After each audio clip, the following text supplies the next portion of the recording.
Last bite to, last bite.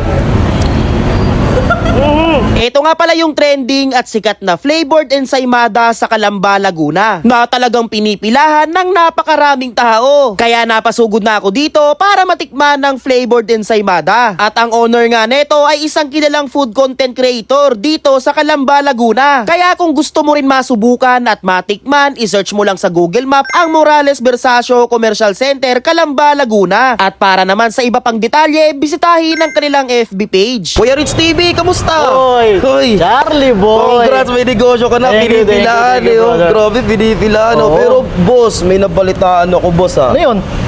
ban lang daw yung ginagamit mo dyan? Dito? Ban lang daw? Actually, totoo naman sila. Buns lang naman talaga yung gamit namin dito. And soft buns kasi siya. Maraming nagugulumihanan kung ano nga pa talaga yung ginagamit namin tinapay. Actually, ang ginagamit po namin tinapay dito is soft bun. Hindi siya regular bun. Magkaiba po yun. Soft bun po yung ginagamit namin na tinapay dito sa paggawa ng aming flavored mesimada. At napakarami ng aming flavors na pwede nyo masubukan dito. Meron kaming ditong chicken floss, may Oreo, may Nutella, may chocolate chip, syempre yung classic cheese nandyan din. Tapos meron din kaming biscoff, meron din kaming matcha at marami pang iba. At mabibili nyo lang to sa halagang 40 pesos each, pero meron kaming ang siniserve talaga namin dito is 4 bundle. 3 pieces for 120 pesos and then 4 pieces naman for 160 pesos. So 40 pesos each lang din. Ganun lang din siya pumapatak. At located kami dito sa may Morales Versacio Commercial Center, Barangay 1, Calamba City, Laguna. Open kami mula Tuesday hanggang Sunday, 3 p.m. onwards. Tapos magpo-post naman kami ng updates sa aming page, Ridens Mesimada. Doon yun makikita yung mga updates namin kung magko-close kami at some point or mag-rest day kami. Pero usually close kami by Monday. Flavored ensaymada, flavored mesimada, yun yung tinatawag namin sa kanya dito. Kasi the way ng pagkain mo sa kanya, magiging messy talaga. Gawa din ng frosting niya, yung cream cheese. Boss, katabi mo lang din ba dito yung SM Calamba? Oo, nasa likod lang kami. Halos na talikuran lang kami ng SM Calamba. Tsaka boss, may isa pa ako nabalitaan. Totoo ba, margarine lang din daw yung gamit mo?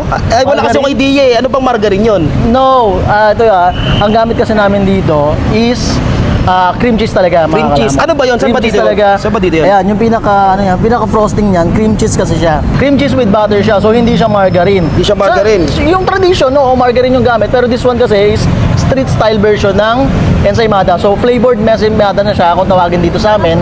So ito yung way namin sa pag-innovate ng ensaymada. Instead of margarine, ang ginagamit namin is cream cheese with butter. So ayan, kung makikita mo, hindi naman mukhang margarine yan, mukha bang margarine yan. Actually ito pang ano na namin to, pang 750 pieces na. Labas. Ang dami na. Ilan na? 750 pieces na. 750 pieces. Anong oras ka nagbukas?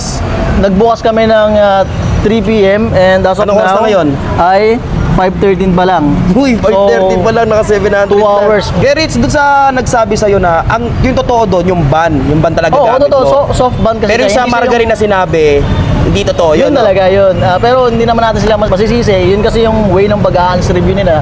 Pero to make it clear, hindi po margarine yung gamit namin. Ito po ay cream cheese with butter. Anong masasabi mo doon sa nagsabi nun?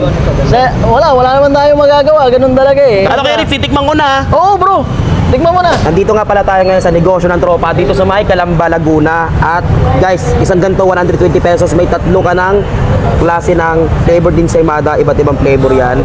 120 pesos, perfect pang pasalubong or cravings mo lang. Ito yung chicken floss nila guys, oh.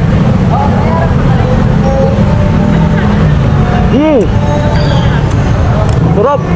Soft bread nga, oh. Lambot ng tinapay. Okay to ha.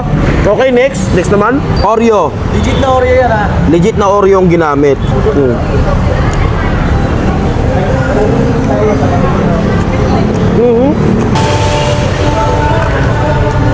Bro, wala ka lang biro bro, kaya pala pinipilahan ka dito eh.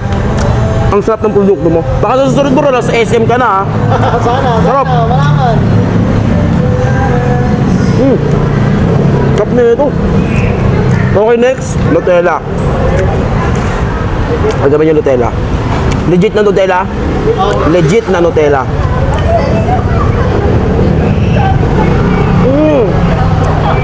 Sarap.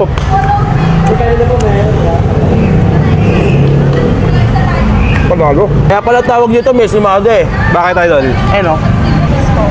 Ito yung classic cheese ensaymada nila. And first bite.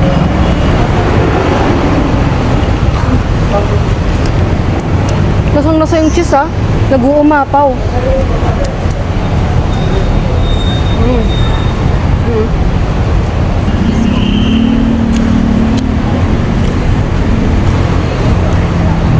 Biskop yan, no? Hindi ka tinigilan.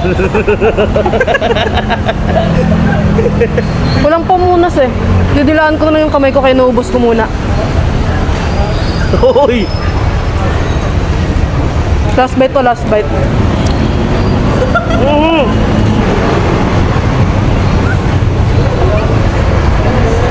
Hindi na kasha.